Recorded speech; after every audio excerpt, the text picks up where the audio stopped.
अरे सिद्धू बाबा, आम्ही अजून किती वेळ थांबायचं दारात? अरे थोडाच वेळ थांबायचंय, पण त्याआधी दोघींनी तुम्ही डोळे मिटा. मी पण? हो तू पण. चला चला पटपट मिटा. चिटिंग नाही करायची. तरी करते. हम्म. पटपट कर हा. हो. किती वेळ आहे सिद्धू बाबा? 1 मिनिट बाळा.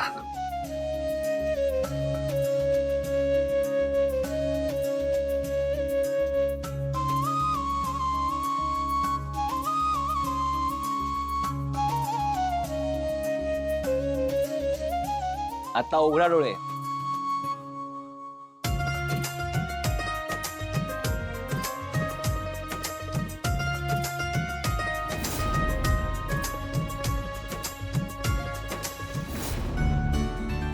अरे वाव बाबा, किती छान वाटते. मला असं वाटतं की मी प्रिन्सेसच आहे.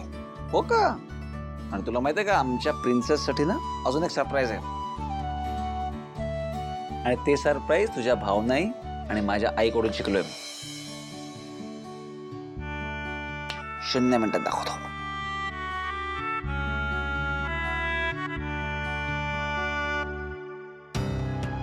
आई, हा हा, उद्या इडली बनवायची ना जानूसाठी. तू एक काम कर, तांदूळ भिजत घाल, मी जरा फ्रीज मध्ये ठेवून आलेच. नाही आई, अगं करूया चटणीची तयारी पण. ऐका ना, बोल ना. मला काहीतरी महत्वाचं बोलायचंय तुमच्याशी. बोल ना. आई, जानू. काय झालं? बरं वाटत नाही का तिला? थांब मी बघते. नाही नाही नाही, तिला बरं वाटतंय, पण सारखं भावनाबद्दल विचारते की भावना ताई अजून कशी आली नाहीये, किती वेळ झालाय. काळजीने ती भावनाला फोन करायला पण निघाली, तर मी कसं बसं अडवलं तिला. आई, सारखं ती भावनाबद्दल विचारत राहिली तर काय सांगायचं आपण? मला पण कळत नाही ग. आता भावनाला आपण कसं सांगणार? ती तिचा संसार बघेल काय, आपल्याकडच्या गोष्टी बघेल. तेच तर आहे. जानू जर सारखंच विचारत राहिली भावनाबद्दल तर काय सांगायचं? आजच्या पुरतं मी तिला सांगितलंय की भावनाला ऑफिसमध्ये उशीर होणार आहे, पण ती बॉसवरच चिडली. म्हणाली बॉस असं इतका वेळ कसं थांबून घेतात, एवढं कसं काम करून घेतात. अरे देवा. तू एक काम कर, तू भावनाला फोन कर आणि तिला म्हणावं काहीही कर, पण उद्या इथे ये. आजच्या पुरतं मी जानूला समजावते. तू पटकन फोन लाव तिला. काय करत असेल बाबा? तो बाहेर. मी माझ्या गुंड्याचं औक्षण करून स्वागत करणार आहे घरात.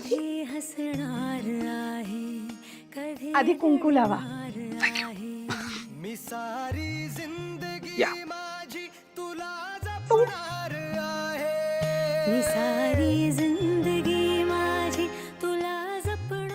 अहो, आता अंगठी आणि सुपारी दोन्ही ओवाळायचं असतं. 1 मिनिट. अंगठी. हिवाळे पावसाळे तुझे सारे उन्हाळे, हिवाळे पावसाळे मी सोबत हात कायमचा तुझा. आता सुपारी आणि अंगठी दोन्ही घे आणि ओवाळ.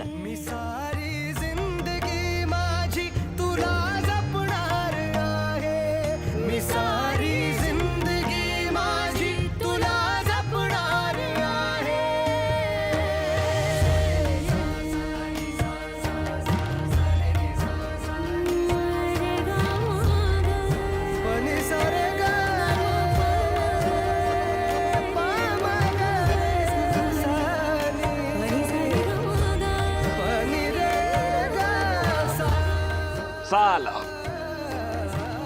या. कधी वाटत काचा मी सारी जिंदगी माझी तुला जपणार आहे, मी सारी थँक्यू आई. अरे तुला जपणार आहे.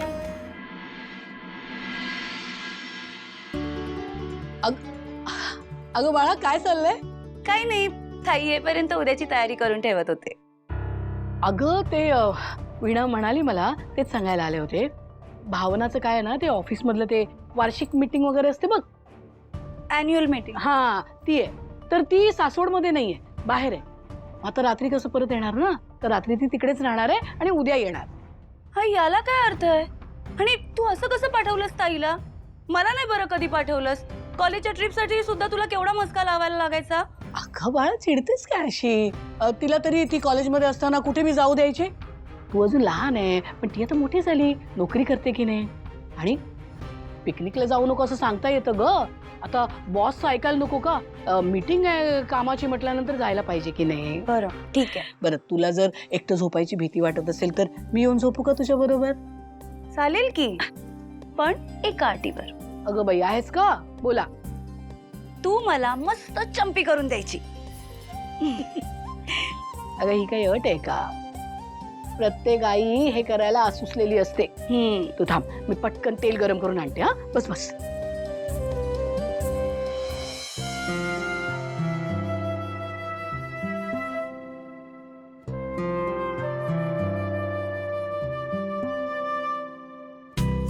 सिद्धिराज झोपली ती. खरंच भाऊ बेस्ट फिलिंग आहे काय. म्हणजे बघा ना, आपली मुलगी आपल्या रूम मध्ये शांतपणे आपल्याजवळ झोपली. काय सुख आहे काय. तुला खरं सांगू का, जेव्हा तिचे ओरिजिनल बाबा आले होते ना, मला नव्हता झाला आनंद. हा म्हणजे मीच आनंदीला त्यांच्याजवळ दिलं, ती त्यांच्या घरी राहायला गेली होती, हे सगळं मला मान्य होतच आणि ते असायला सुद्धा हवं होतं.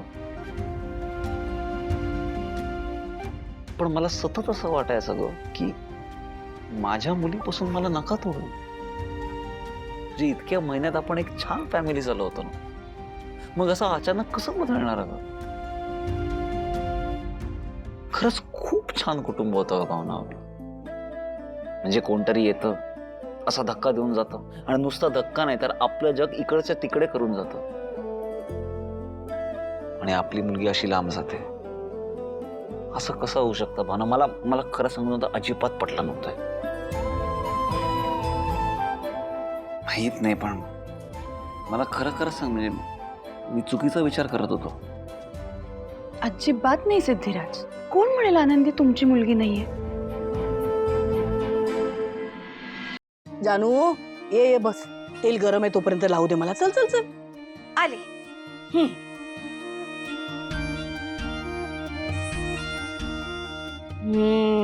वा वा वा वा. आई, मला ना भावनाताईचं काही कळतच नाहीये. का ग काय झालं? नाही म्हणजे बघ ना, आता एवढी छान ऑफिसला जाते, मन लावून काम करते. आता तर ऑफिसच्या कामासाठी बाहेर गावी पण गेली. मग मला सांग, हिला हिच्या ऑफिस मधला एखादा मुलगा आवडत नसेल का? नाही नाही नाही नाही आई, मला असं वाटतं खरं तर आपणच तिला हे समजवायला हवं की या पत्रिके वगैरेमुळे तुझं लग्न जर का ठरत नसेल ना, तर तूच तुझ्यासाठी कुणीतरी मुलगा बघ. हा जानूला सगळं तिच्या लग्नाच्या आधीच आठवतंय. भावनाचं लग्न विसरली ती. आता हिने भावनासाठी स्थळ वगैरे शोधून काढायचं ठरवलं तर? आई ऐकतेस ना? हो. नाही, मला काय म्हणायचंय माहितीये की खरं तर ना, ही जी पत्रिका वगैरे बघणारी मुलं आहेत ना, ह्यांच्यातच प्रॉब्लेम आहे. म्हणजे आत्ताच्या काळात 2025 मध्ये असं थिंकिंग कोणाचं असतं? हिच्यासाठी अजूनही 2025 सुरू आहे. आई अगं मला काय वाटतं माहितीये बाळा, कशाला उगाच भावनाच्या मागे लागायचं? हे बरं आहे तुझं. कशाला उगाच म्हणजे? नाही, एरवी त्या देवासमोर तूच उभी राहून साकडं घालत असतेस, माझ्या भावनाचं लग्न होऊ दे, तिला छान नवरा मिळू देत. आणि आता मी तिच्या लग्नाचा विषय काढलाय तर म्हणतेस कशाला उगाच. नाही नाही आई, आता मीच काहीतरी करते बघ. तू काय करणार आहेस? मी ना ताईचं ते ऑनलाईन नाव रजिस्टर करते मॅरेज ब्युरोमध्ये. उद्याच तिची सगळी माहिती अपडेट करते. तू बघ ताईसाठी कशी मुलांची लाईन लागते ते आपल्या घरासमोर. आई हा चंपी. हो हो हो